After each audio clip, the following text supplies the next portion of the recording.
Hi everyone, my name is Melody. Welcome to my channel where we talk about responsible consumerism by the way of project pans, no buys, and tips on how you can be the most ethical consumer you can be. Today I am finally filming the finale of my eyeshadow palette series. Started out as 3 palettes for 2 weeks, but it got old real quick. So I sped it up, I expedited the process, and essentially I went to, if I can use the palette once, I'll move on to the next one. So I worked my way through my palettes. There are a few I chose not to do, but for the most part, I worked my way through all of them. Okay, so thoughts on these palettes. This was, okay, hold on. I'm gonna get these out of the way first. So if you recall, if you watch my videos regularly, I exercised a hall pass. Been saying those words so frequently recently because they all came at once, that when my hall pass was, if one of my top brands becomes cruelty-free, one of the brands that I want to shop from the most becomes cruelty-free, then I can buy something from it. Well, China announced it's going to stop animal testing. So that means all the brands that I wanted to be cruelty-free were cruelty-free. But I decided to focus on my top 2, mostly my top 1, which is NARS. And I already told you guys in my Hall Passes Gone Awry video that my Hall Pass went awry, and I shopped and shopped and shopped and shopped and shopped and shopped and shopped. I'm not even showing everything here. That's a story for another time. Eyeshadows. We're focusing on eyeshadows today. Okay, so I got all of these NARS eyeshadow palettes. I'll start with the Euphoria palette. First of all, this peach packaging. Is it not beautiful? I love it. And I think that's part of why NARS gets me is the packaging. But the shadows are so beautiful too. I mean, they're different than any shadows I've used. I'm not saying they're better. For me, I love them. These and Charlotte Tilbury. ABH too, but ABH is so different anyway than the other two. But these just, I feel like the eyeshadow look that I try to achieve since I started wearing eyeshadow is just NARS. It just, that's the way it is. Just a beautiful shimmery, not shimmery, glowy, I don't know, I don't even know how to describe it, but it's gorgeous. And I enjoyed using this palette. I've been blinding you for like a minute now. I've been enjoying using this palette. It comes with 3 highlights as well. Really, this is the only one that works for me, but the other ones can also be used as eyeshadows if I so wanted to. But this is a fun, beautiful, everyday, easy palette, and I enjoyed it thoroughly. The next NARS palette I got on clearance. It's called Cool Crush. And this is another beautiful palette, and yeah, just the NARS shadows are just so ridiculously easy to use. If you know somebody, or you, struggle with applying eyeshadow and to get it to look how you want it to look, I really suggest NARS. Very good. It came with, my purchase came with a free quad, so I would normally not choose this quad. It's very bright.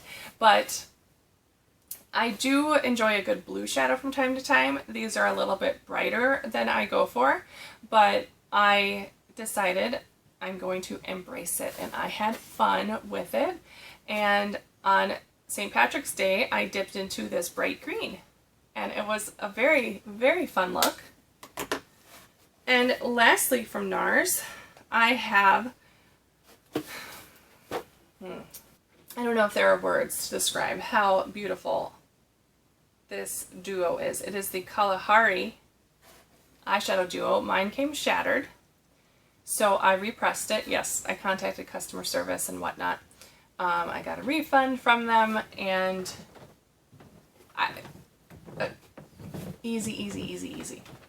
Like, if I have to put on eyeshadow without thinking, I will 100% get this. And the tones are so good because you can wear it with any color of anything. It's fantastic. Okay, let's do the Charlotte Tilbury quads that I used. I already decluttered one of them. I decluttered Bella Sophia because I put it on. I normally won't be so quick to declutter, but I just know I'm not going to use it, and I'd rather give it to somebody else who I know will get more use of it, so I gave it to my sister. I also decluttered my Laura Geller palette, which was in my last episode of this, to my sister, and she will get much more use out of it than I will. But I did my Exaggerize quad, which I love. I mean, this makes me do a double take of my eye makeup in the bathroom mirror every time. Every time. It is just so soft and beautiful. Another one that you can do without thinking. And then my Golden Goddess, which is also beautiful. Both of these in the pictures, you'll see I was very light on makeup those days, and which is totally fine. And I think, anyway, I didn't think that these showed up in the pictures as well as I thought they looked in real life. So whatever. I also did a combo because I wanted to use, I set out to use all of my singles in this, but ultimately I got really bored with this project and I just wanted to be done, and it wasn't joyful anymore, and that's not what I'm about. So I quit, but I got through the minimum of what I said I was going to do, so it's a success. So I have this Ciate loose shadow in Ocean Drive. It is really pretty.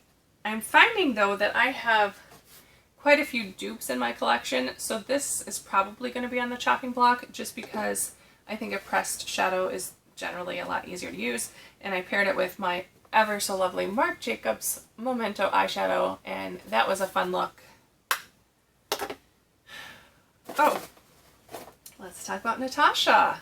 So I have this Natasha Mini, and it is also in the chopping block because it can't hold itself together. Like, this gold shade has been gone for almost as long as I've had the palette. I dropped it, so that was totally my fault, and that probably compromised the integrity of the other two shimmers in here that are both crumbling. I repressed this middle one, but if it gives me any more problems, I'm just going to declutter it because there's probably not a lot here that I don't have in other palettes. This shade up here is unique in my collection, but it's not one that I really reach for. When I go for this palette, I go for these 3 center shades, which I know I can duplicate many times in my collection, but I do like the quality of the shadows. I like the looks that they come out, so for now I'm going to keep it. But you're on the chopping block, Missy. Another one that redeemed itself for me is this Artist Couture palette, Supreme Nudes.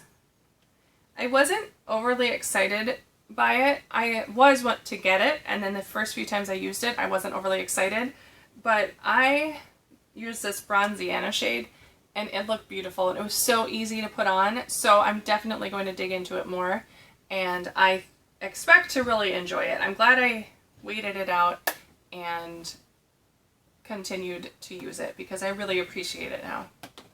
This is a Makeup Geek Build Your Own palette. I did it when she was clearancing out all of the round pans and going to square pans, and I'm glad I did. I think there's one or two, I think actually just this one. This blue shade is a Balm Cosmetics shade, but I wanted basically, if I could bring one palette traveling, so I wanted a black for a liner, blue for a pop. So originally this wasn't a blue, but I switched it out. And then warm tones, cool tones, neutral tones. So it does all that, and I like it. And I'm a simple eyeshadow person where even though I like lots of variety, I usually just do crease, lid, maybe deepen out the outer corner, and a liner. So it does it for me. I like this. Then I used my Naked palette, and this was, I got this when they discontinued it, so this is maybe a year old in my collection, and I like it. Like, I totally see the hype, especially when it came onto the market. I just wasn't into high-end makeup at that point. But the Toasted shade is absolutely gorgeous. I used, what did I use? Sidecar or Sin in my look with the glitter glue, and I love the way it turned out. This is also a really nice palette. And lastly, I'm going to talk about Norvina from ABH. This palette is way underrated. The quality of these shadows, it's like almost unmatched. I'm excluding Makeup by Mario or Master Palette by Mario because that one is unmatched. There's no palette that's ever been made that's as good as that one. But this one, especially in springtime, I remember last spring I used this and I fell in love with it all over again. It is just an amazing springtime palette and I love it, and I'm glad to have it in my collection, and there's so many different looks that you can do with it, and the quality of these shadows, I cannot get over it. And guess what? There's Pan. You won't be able to see it. It's in this base shade, and I was surprised to see it. It's the only palette I currently have in my stash that I'm using that has Pan in it. So that tells you something. That's it. That's the finale. Next time I make an eyeshadow palette video, I'm probably going to be announcing my next project. I don't think I'm going to have a whole series related to that. If I do, it'll be monthly and not bi-weekly. But yeah, I think those are all my thoughts. And now I'm just curious to see like what are the palettes that I'm reaching for most, just when I can move through them naturally. And yeah, I love my eyeshadow palettes, that's for sure. So thank you so much for watching, and I really appreciate the time you spent with me. I appreciate you. I hope you'll tune in next time. Subscribe if you haven't, and I'd love to hear from you. Have a fantastic rest of your day. Bye!